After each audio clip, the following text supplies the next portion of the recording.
The house was old and big, too many bedrooms for just myself, but it was all I could afford in that college town.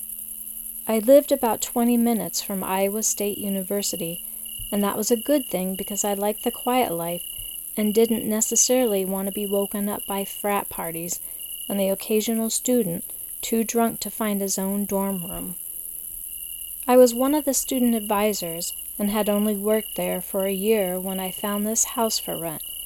It was cheaper than what I was paying for in an apartment that consisted of only 2 rooms.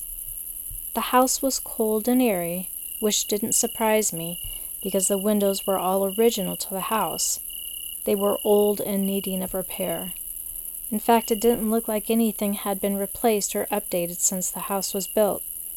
Yes, the refrigerator and stove were probably from the 70s or early 80s, but that was about it.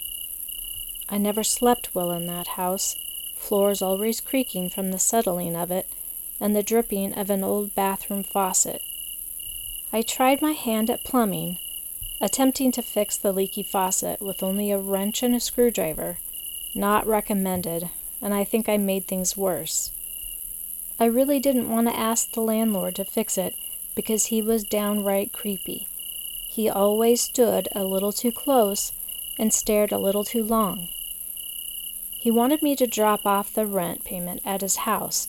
I told him I would make sure to put it in the mail in time so it wouldn't be late. No way was I trying to be anywhere near that creep.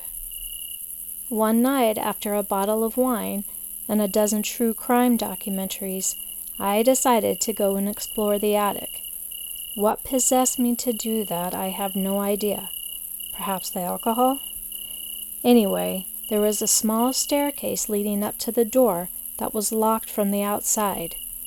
Who locks the door from the outside unless you're wanting to keep something from getting out? I twisted the old lock and attempted to push open the door. It was stuck shut like it hadn't been opened for decades. That made it even more intriguing for me. I pushed my shoulder into the door and leaned with all my weight until the door opened just enough to get my body through it. I flipped up the light switch, but to no luck. Either the light bulbs had been burned out or there wasn't any. I ran down and got the flashlight. When I got back up the stairs, the attic door was shut again. I didn't think anything of it at the time, so I pushed it open again and proceeded forward with my flashlight on. It was like any other old attic. Cobwebs, boxes, and old furniture lined the walls. There was one window at the other end of the attic, but there was absolutely no light coming through it, not even from the street lights.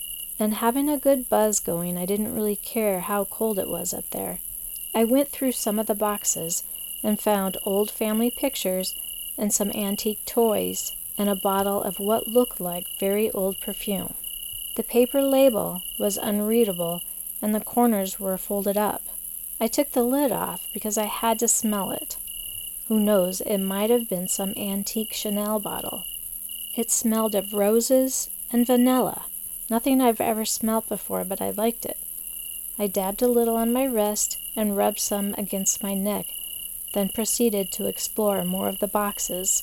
I probably spent a couple hours in that cold attic, sitting on the floor, spreading out all the goods of the boxes around me, taking in all of the original owner's personal belongings. I started to get tired and just wanted to curl up in a warm bed. I had only been asleep for a couple hours before I felt like someone was in the room with me. I suddenly felt scared as I looked over the side of the bed, and there was a woman standing there looking down at me with a smile on her face. She was dressed in a white gown, like someone would wear in the 1880s as pajamas. I was frozen in fear, not knowing what to think. I know I was in my bedroom, and I knew nobody should be in there with me. I just stared at her for a couple of minutes, trying to get my bearings. The first thing that came to my mouth was, "Who are you?" She didn't say anything but turned and walked out of my room. I lay there thinking what I had just seen, if it was real, or was it just the alcohol. I kept my eye on the door and slowly got out of bed. I tiptoed to my door that I had left open. I had left the hall light off, so everything was dark. As I looked out into the hallway, I was scared of what I might see. I didn't want it to be her again. With no sight of her, I continued down the hallway and checked the other bedrooms and bathroom. Still no sight of her.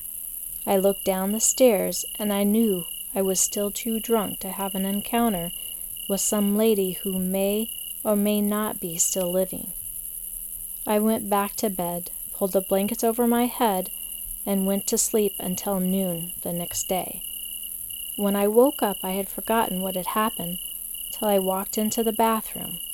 There, on the side of the sink, stood the old perfume bottle. It was just sitting there.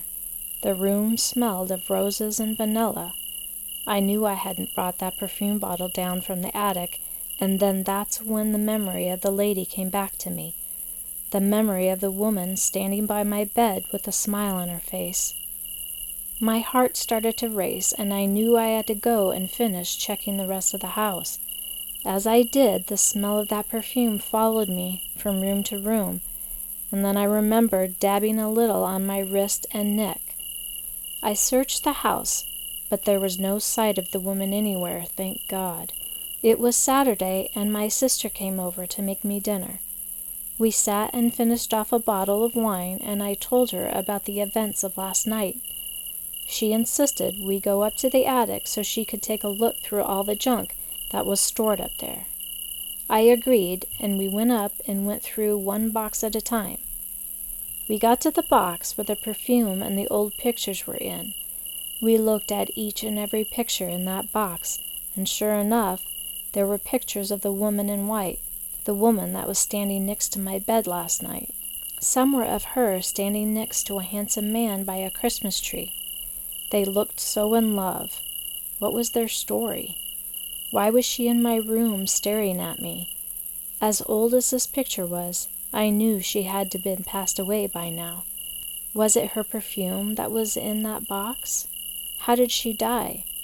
Was she mad that I went through her belongings and wore her perfume?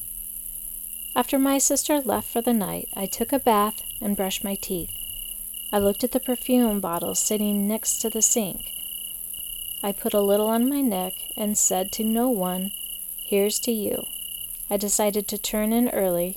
It had already been a long weekend, and I needed some sleep.